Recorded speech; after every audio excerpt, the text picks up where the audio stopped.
Fiddlesticks. That's what they should call them. Oh, well, this is called a twig. It's a precision instrument given to herbologist in the Royal Society. Mine is malfunctioning.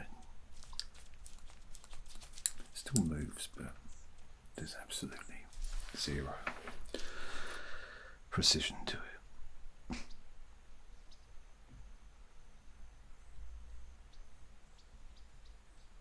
Well, maybe one day you'll get a pair too. Now, I know that my cop's brother sent you. My name's Brutin, and in case you hadn't guessed, I'm an herbologist here. I wanted to ask you a question, if that's alright. You don't have to answer, it's fine, but I wondered if you knew how the Fae were born. Well, there's a lot of us. Gnomes are born under mushrooms and toadstools, for example. Orcs, who are indeed related to us, they're born in the mud, under rocks.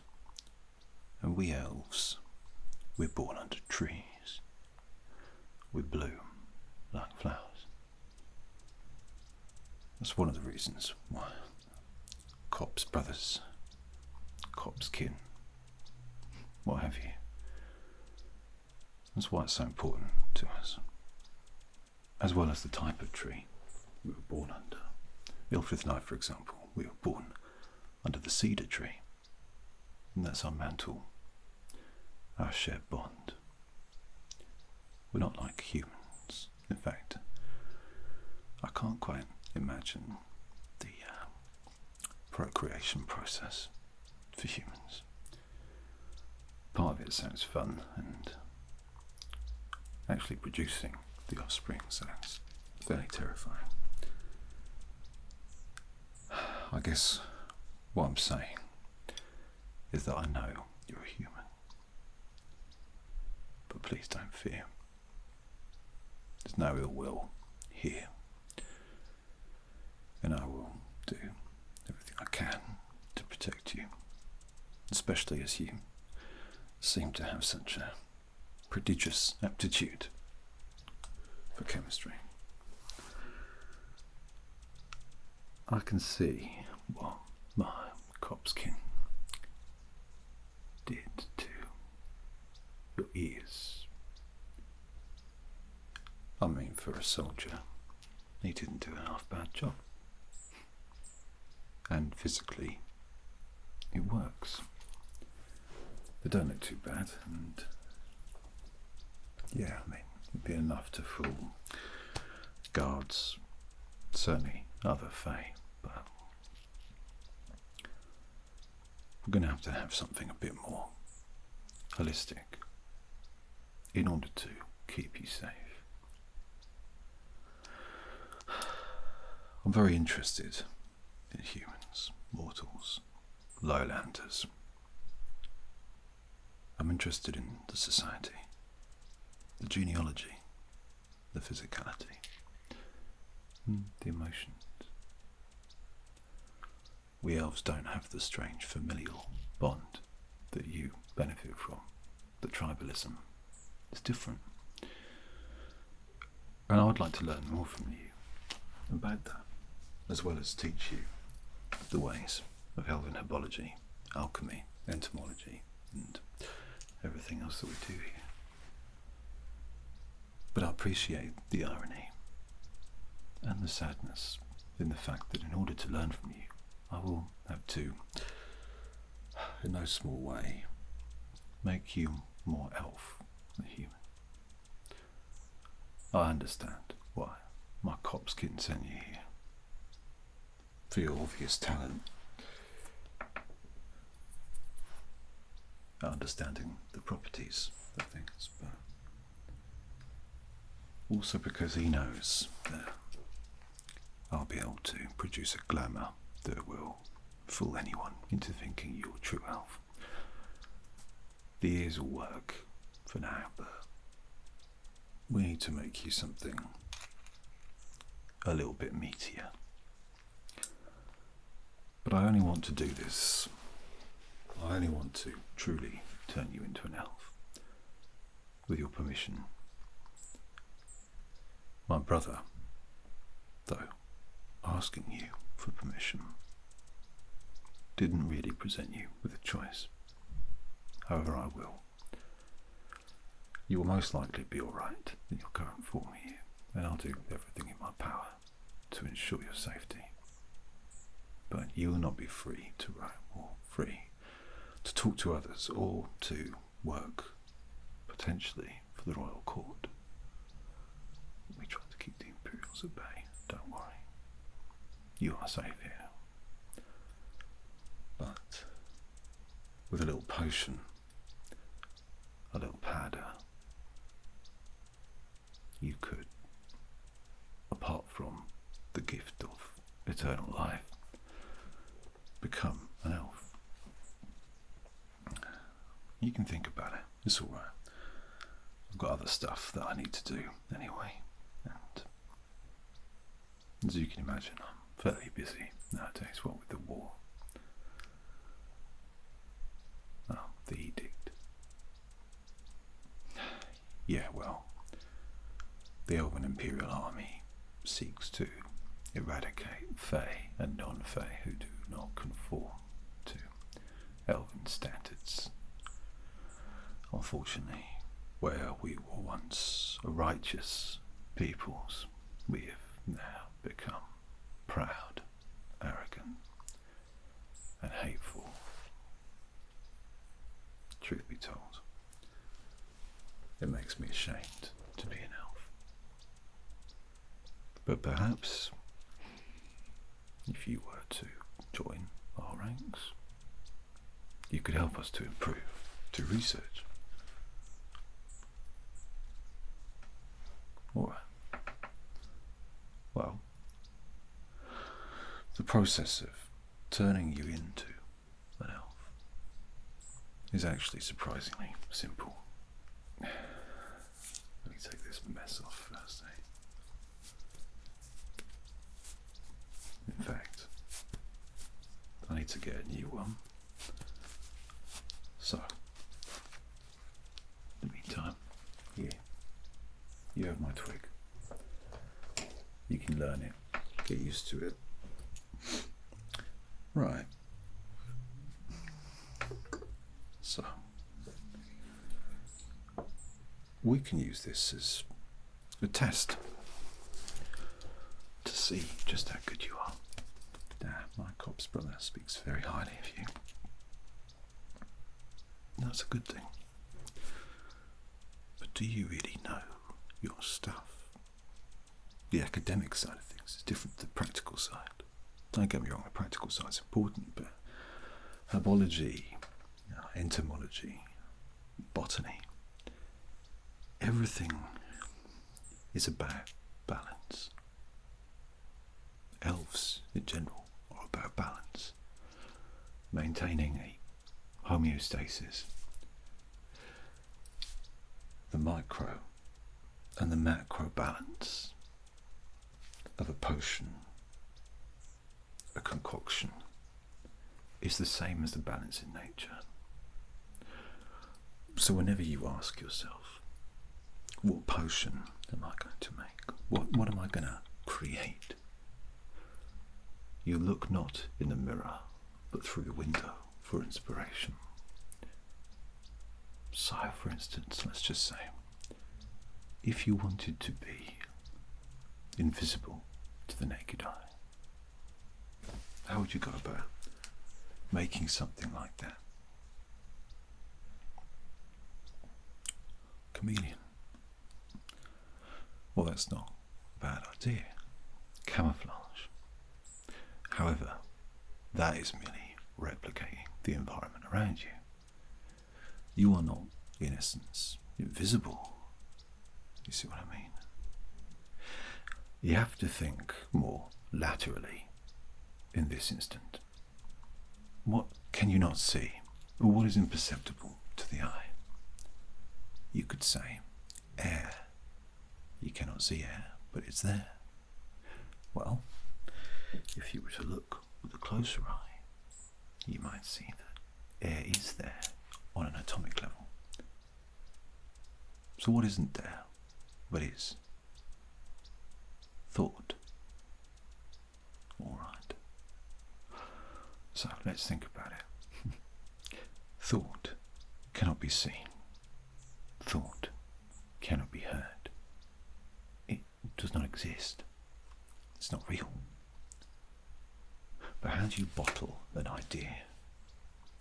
How do you make real something that was never there and never will be? Where does thought come from? The brain, the mind. Some say the heart.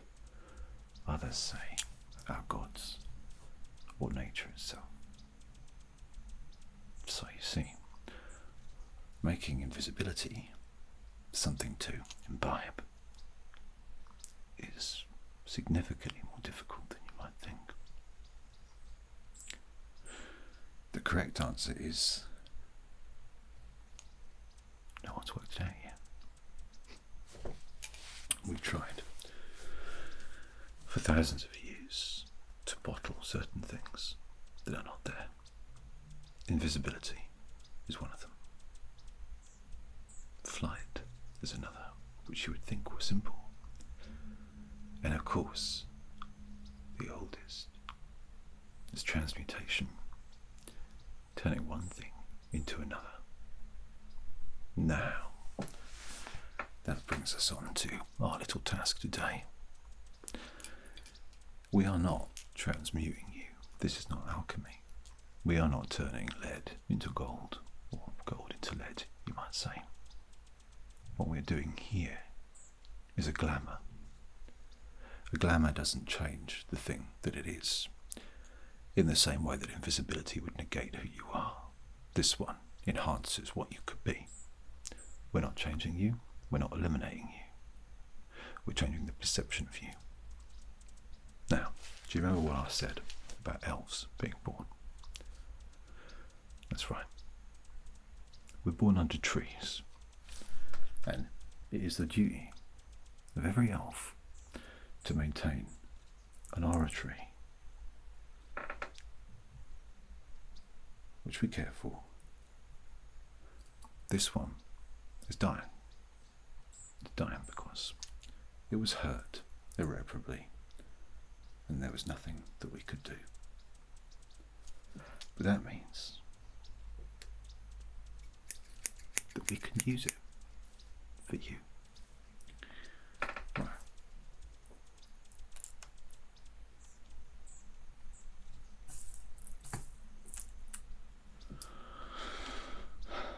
You see, even life is bred into these dying leaves.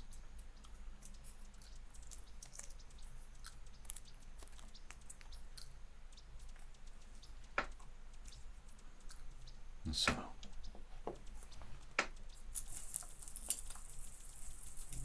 what we are called to do is take of the leaves. For elves are born under trees, and add this to the base that will form the broth of our brew. Now, bearing in mind what I said, let's say that we were trying to create a life, a new life for you, based on elves' birth. Like I said, we elves don't procreate the same way that you lot do. We're not particularly touchy-feely. Now, the idea of growing another elf inside another is a bit intimidating. We are planted, in a way, much like a tree. But what do trees need to grow? Oh yeah, there are loads of different things. Bone meal helps. And so,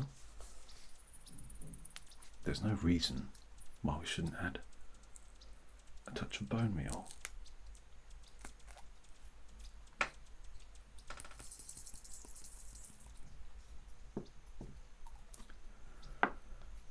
But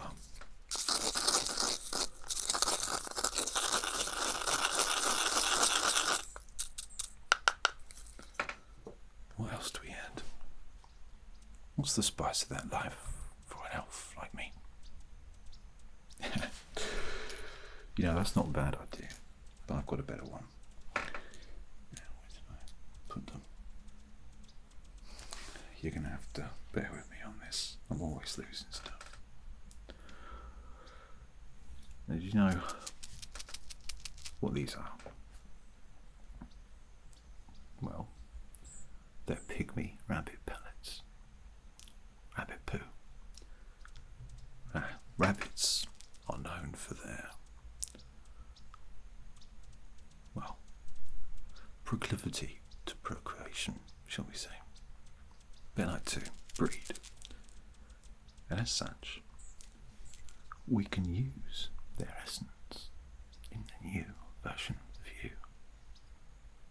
You see, rabbits are good because not only are they efficient at what they do, but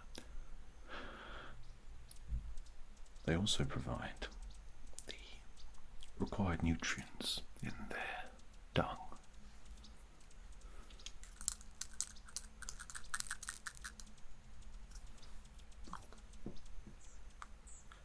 There's a few more here. Oh, don't worry about touching it.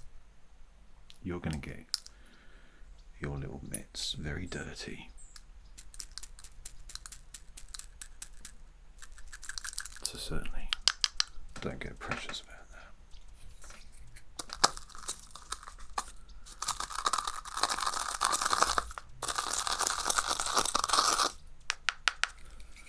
Alright, let's add a few more leaves. It can't hurt, so even if it doesn't help, it don't matter. Oops. Now,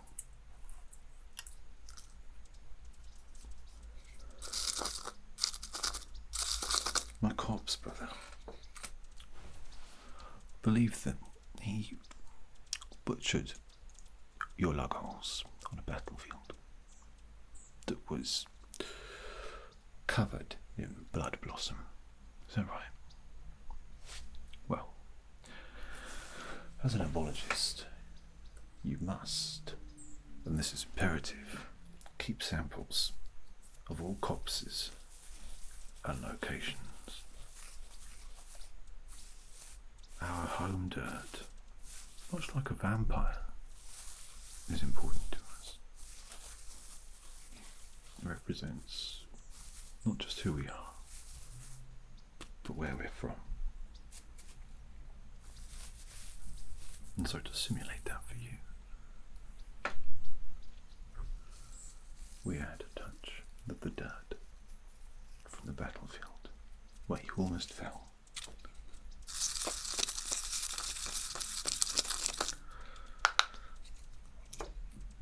So, growth. Water is important. Now we will add fluid later. It's one of the ways in which we brew it so you can imbibe it. But in the meantime, one thing we can do is add an essence of water. This is a shot shell from a low-legged sea crab. Now, when they die, they stay where they were born, inside their shell. Just before they pass, they climb to land, where they can be heated out by the sun, so that their bodies will never go to predators. Inside are the remains of the crab. And then it shows the covenant with the ocean that we have. Do you know much of the Mermaid Wars? Well, when we invaded the lands underwater of these sea folk, it resulted in a treaty where the elves would show countenance to the sea folk by, I guess you could say, leaving them alone. The invasion was a fool's errand, of course, because along with invisibility and other things that we are unable to recreate, the ability to breathe underwater is always one of them. But we are allowed to take the short-legged sea crab, because they die on our soil.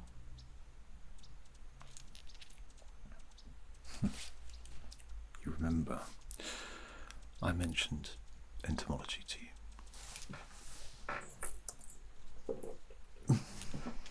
Here are some insects. Now, they're quite scary, I appreciate that, but a lot of them have properties that we can use in order to help you along the way. So the spinneret insect in the top right there, your top left, it's actually good for dancing, for simulating an ability thereof. The Parapodrera is poisonous, can be used to kill enemies. The Xylotropus eleganus, lovely little creature. That one can give you grace and balance. This big old fella here, well, I don't know if you can see, but he gives you, well, tumescence. The big one here gives you skin as hard as dragon scale, but only the impression of such. It's not very good protectively. Here we have the Taurinarina. This little bugger turns you green. The Lepidota stigma. Look at that lovely carapace there, and the joints. Yeah, right. Now that one is good because it actually allows you to create fire without need of flint or steel. The Sagrapha morata allows you to jump higher than you ordinarily would. And finally, the Sternocera agonesta, this little iridescent beauty up in the top right. Well, that's the one we're going to be using today. For that one, enables you to appear as you desire, not how you are. That particular insect is actually used as a story, for though it does permit you to look the way you would wish, in actual fact, it more so shows the world your true self. The self that fellows probably already saw. Nevertheless, we must use it. And it is a rare thing indeed. Very rare. We must take off its shell, which traditionally we peter out flat thusly. You see?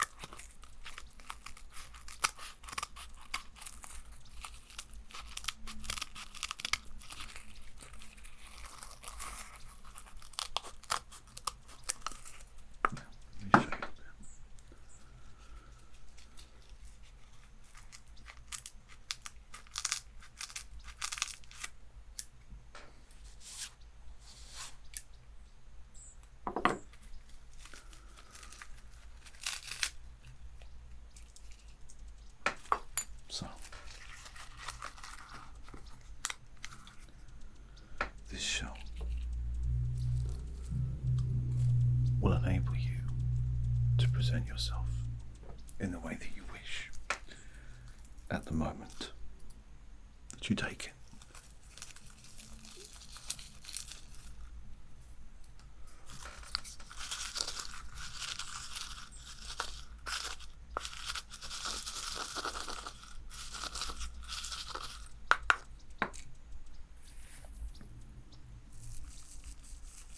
A bit more dirt from where you were born. And yes,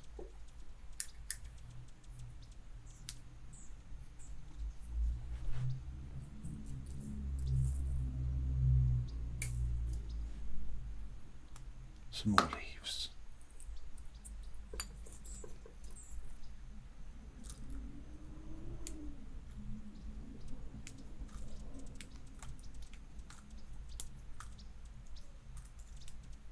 Now, these are all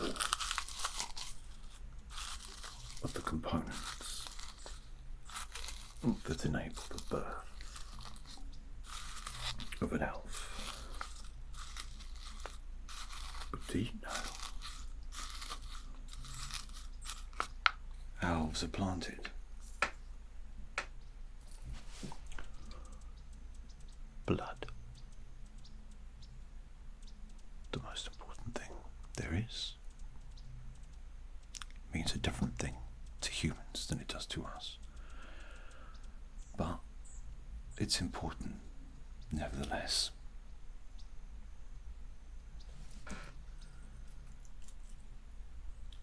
I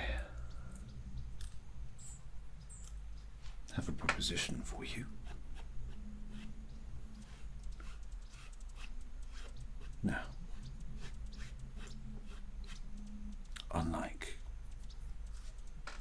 humans, elves are not,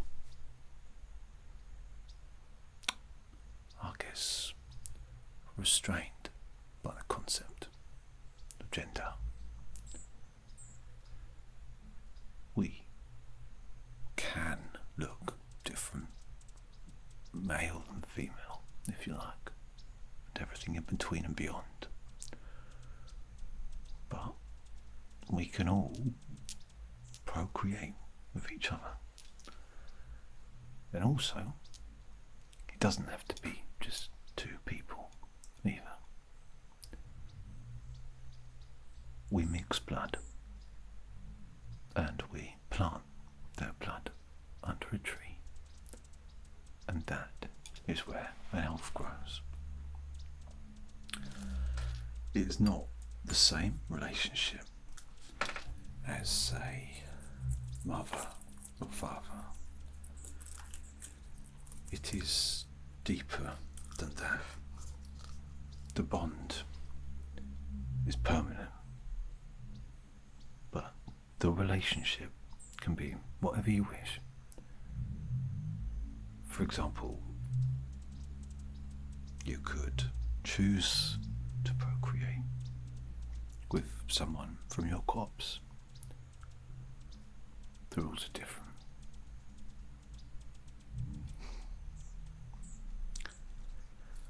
And so, I have here a sample of blood from Eleutheria, my copse brother. I also have, slightly less because it was difficult, a sample of my own blood. So I ask you, only if you wish, would you like to formally join our corps? Be born under the blood blossom tree, but officially the cedar. Very well. It also means that it'll be easier for you to stay here, and when the time's right, meet up with the rest of our family. Good. I'm glad. Right then. So, we take the blood. My blood.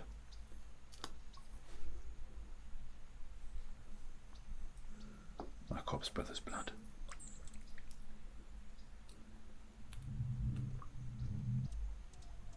And then we add all of the things that we've mixed together. And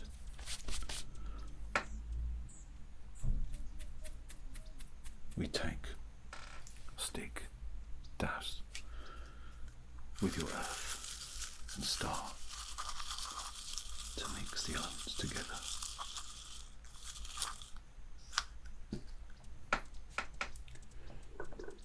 We have purified Elven water from a spring.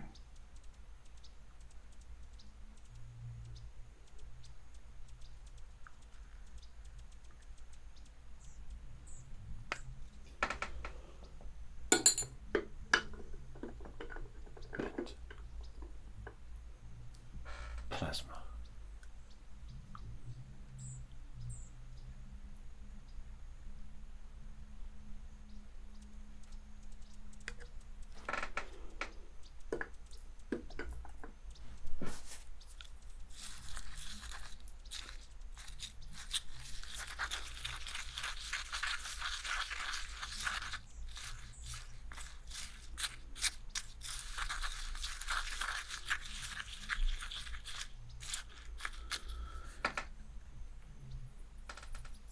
Some reagents that are commonplace, not particularly interesting, more than anything, to prove the taste is better than it looks.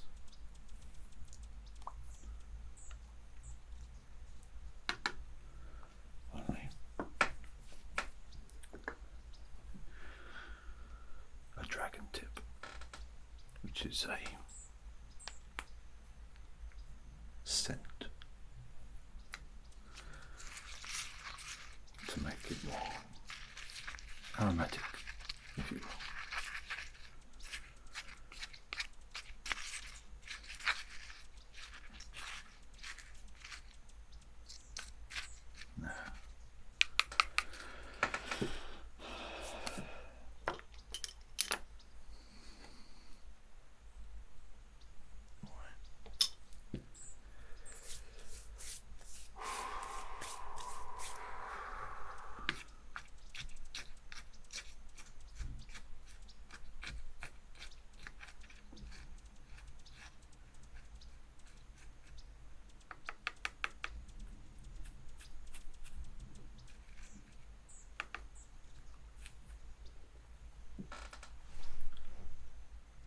And now I present this to you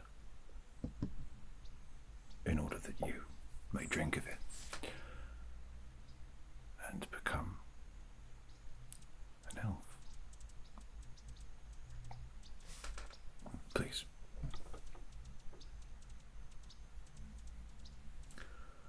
Don't worry, that's enough.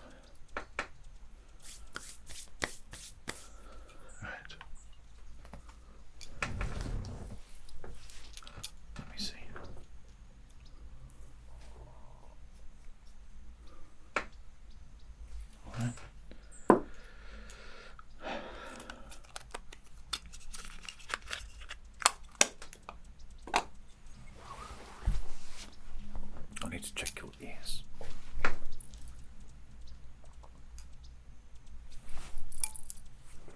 Oops.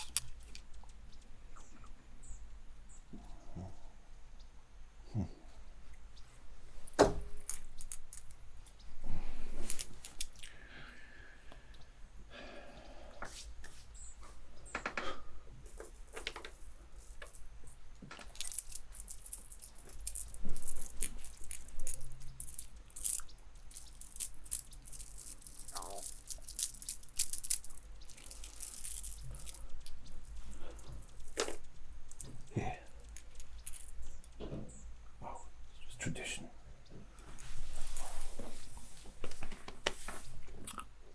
So, how do you feel?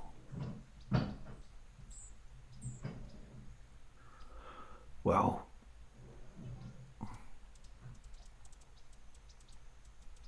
What was it my corpse brother called you? Well, you will be able to choose your own name. For now, you are an elf. And you are to work with me, no longer for me.